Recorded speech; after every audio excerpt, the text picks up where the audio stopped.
Hello viewers, কেমন আছেন সবাই? আশা করি সবাই ভালো আছেন। তো আজকে আমি আপনাদেরকে দেখাবো যে কিভাবে এএফ লোগো কিভাবে পলিগনের মাঝে তৈরি করতে হয়। তো এটা আসলে অনেক সহজ এবং অনেক সিম্পল। এটা আপনারা যদি একটু দেখেন তাহলে অনায়াসে বুঝতে পারবেন যে এটা আমরা কিভাবে ক্রিয়েট করেছি। তো আমার ভিডিওটি আপনারা প্রথম থেকে শেষ পর্যন্ত দেখবেন এবং অবশ্যই ভিডিওটিকে লাইক করবেন, শেয়ার করবেন, কমেন্টস করবেন এবং আপনাদের কি প্রয়োজন অবশ্যই ভিডিওর নিচে জানাবেন এবং সর্বশেষে আমার চ্যানেলটিকে সাবস্ক্রাইব করে আমাদের সাথে থাকবেন। চলুন শুরু করি।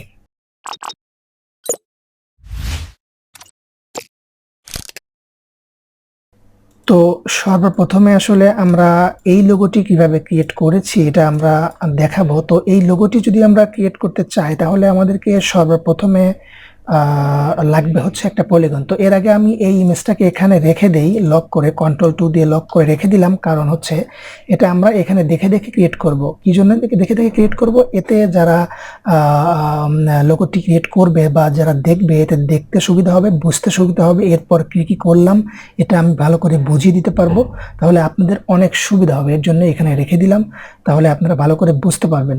তো আসলে এই লোগোটি আমরা যদি তৈরি করতে চাই তাহলে সর্বপ্রথমে আমাদেরকে এইখান থেকে একটা পলিগন নিতে হবে। পলিগন টুলসটা আমরা এখান থেকে নিলাম, নেবার পরে এটাকে আমরা ধরে অল্টার শিফট ধরে আমরা 90 ডিগ্রিতে ঘুরিয়ে নিব। ঘুরিয়ে নেবার পরে এখন এইটাকে আমরা ফিলটাকে তুলে দিয়ে স্ট্রোকটা দিয়ে দিব। এখানে সাপোজ আমি 40 দিলাম, আপনি এখানে কম বেশি দিতে পারেন, 40, 50, 60 যে যার যেরকম প্রয়োজন। মোটা চিকন লাগলে আপনারা বাড়িয়ে কমিয়ে নিতে পারেন, কোনো সমস্যা নেই। তারপরে আমি এখান থেকে একটা মাঝামাঝিতে একটা লাইন সেগমেন্ট নিলাম, আর একটা নিলাম। তারপরে আমি এই দুটো লাইন সেগমেন্টকে একটা নির্দিষ্ট দূরত্ব অর্থাৎ চোখের মাপে যাতে বেশিও না হয় কমও না হয় সেক্ষেত্রে আমি এরকমভাবে বসিয়ে নিলাম। বসিয়ে নেবার পরে এটাকে আমি সিলেক্ট করে গ্রুপ করে দিলাম যাতে এটা নড়াচড়া না করতে পারে, গ্রুপ হয়ে থাকে। এখন অল ধরে এটাকে আমি অ্যালাইন করে দিলাম।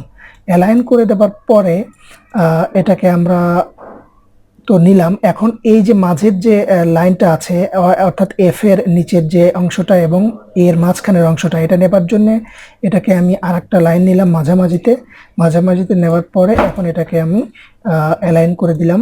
অ্যালাইন করে দেওয়ার পরে এখন দেখেন যে এটাকে অবশ্যই এই যে দাগগুলো আছে এই দাগগুলোকে আমাকে রিমুভ করতে হবে, তাছাড়া আমি কোনো কাজ করতে পারবো না। এর জন্য আমাকে অল সিলেক্ট করতে হবে, অবজেক্টে গিয়ে এক্সপ্যান্ড ওকে করে দিলাম, তাহলে এই দাগগুলো রিমুভ হয়ে গেল। এখন আমি কি করব? অল ধরে Ctrl+C, FX, path, offset path, preview, তাহলে আমি দেখতে পারবো, বুঝতে পারবো যে আসলে কতটুকু আমরা অফসেট পাথ নিচ্ছি, কতটুকু কাটবে এটা। তো আমি এরকম নিলাম, ওকে, অবজেক্ট এক্সপ্যান্ড। এখন আমরা একটা কালার চেঞ্জ করে দিব, স্ট্রোকে আছে এটা, আমরা ফিল্টার কালার চেঞ্জ করে দিব। অল কন্ট্রোল শিফট দিয়ে আমি এর উপরে যে আগে কপি করা ছিল ওটাকে আমি পেস্ট করে দিলাম। তারপরে আমি অল সিলেক্ট করে ডিভাইড আনগ্রুপ দিয়ে দিলাম। দিয়ে দেওয়ার পরে এখন আমি ম্যাজিক টুল দিয়ে এই যে বাইরের অংশটা ফেলে দেব। বাইরের অংশটা ফেলে দেওয়ার পরে এখন আমি এই যে বাইরের যে বিষয়গুলো আছে এগুলো আমাদের কোনো প্রয়োজন নেই, এগুলো আমরা এখন ফেলে দিব। ফেলে দেওয়ার পরে আমি চিন্তা করব যে এইটা অংশটা ফেলে দেব এবং এই অংশটা ফেলে দেব এবং এটা এখান দিয়ে আমি দুটি লিটারকে আলাদা করার চেষ্টা করব, তাহলে আমাদের বুঝতে অনেক সুবিধা হবে। এইখানে আমি ফেলে দিলাম, এইখানে ফেলে দিলাম, সরি এইখানে ফেলে দিব, এইখানে ফেলে দিব, এইখানে। এখন আমি এই অংশটুকু ফেলে দিব, এই অংশটুকু ফেলে দেবো। ফেলে দেওয়ার পরে এখন আমাকে চিন্তা করতে হবে যে আসলে কোন কোন অংশটা এখানে নেই বা আছে, বা এখন আমাকে কি করতে হবে। তো এখন আমাকে দেখতে হবে যে আসলে এইখানে একটু বাঁকা করে কাটা আছে আর এখানে এই শেপে কাটা আছে। তো সেক্ষেত্রে আমি একটা লাইন সেগমেন্ট এখান থেকে এই পর্যন্ত নিলাম।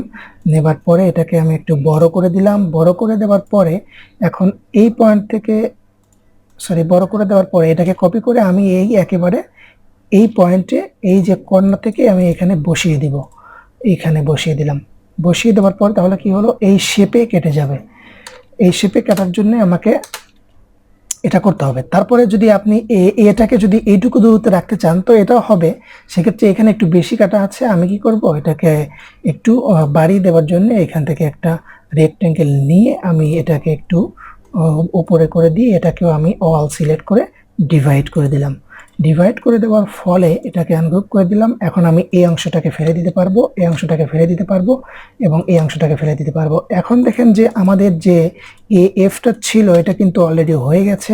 এখন এর মধ্যে আর কোনো অংশই বাকি নেই, এখন শুধু লোগোটির নাম লেখা বাকি আছে। তো অনায়াসে কিন্তু আপনি এই টাইপের ডিজাইনগুলো কিন্তু আপনি এইভাবে একটু মাথা খাটিয়ে করতে পারেন।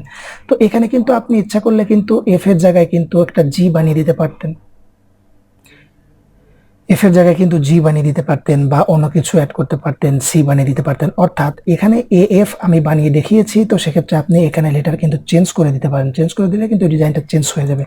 এক্ষেত্রে এখন আমি লোগোটির নাম লিখব, লোগো নেম। আমি লোগো নেম লিখে দিলাম। আপনারা ইচ্ছা করলে এখানে আপনাদের যে লোগোর নাম হয় এটা আপনি বসিয়ে দিতে পারবেন, কোনো সমস্যা নেই।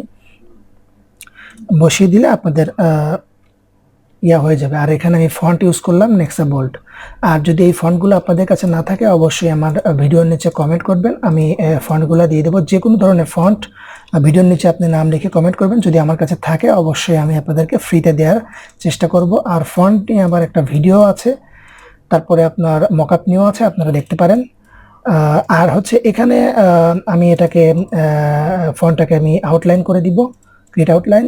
নিচ থেকে দাগটা চলে গেল, রিমুভ হয়ে গেল। এখন আমি এটাকে অ্যালাইন করে দিয়ে গ্রুপ করে দিলাম। গ্রুপ করে দিয়ে এখন আমি এটাকে আমি মকআপে দেবো। মকআপে দিলে ওই সেম ডিজাইনটা হয়ে যাবে। তো তার জন্য আমি কালার চেঞ্জ করে দিচ্ছি, কালারটা দিব। কালারটা আমি এই কালারটা ইউজ করব, আর এখান থেকে আমি এই কালারটা ইউজ করব। এই কালারটা ইউজ করার পরে অলরেডি আমার ফাইলটা সেভ করা আছে। এখন আমি ফটোশপে গিয়ে অলরেডি আমি এটাকে এখানে দিয়েছি। তারপরেও আমি যদি এখানে ক্লিক করি তো এটা অটোমেটিকলি চলে আসবে।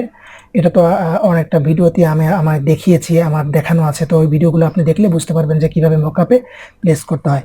তো এইভাবে আমাদের এএফ ডিজাইনটা অতি সহজে আমরা করে ফেললাম। আপনারা কিন্তু এখান থেকে যে কোনো ডিজাইন করতে পারেন অনেক সহজে। আমি প্রাথমিক ধরনের ধারণা আপনাদেরকে দিলাম।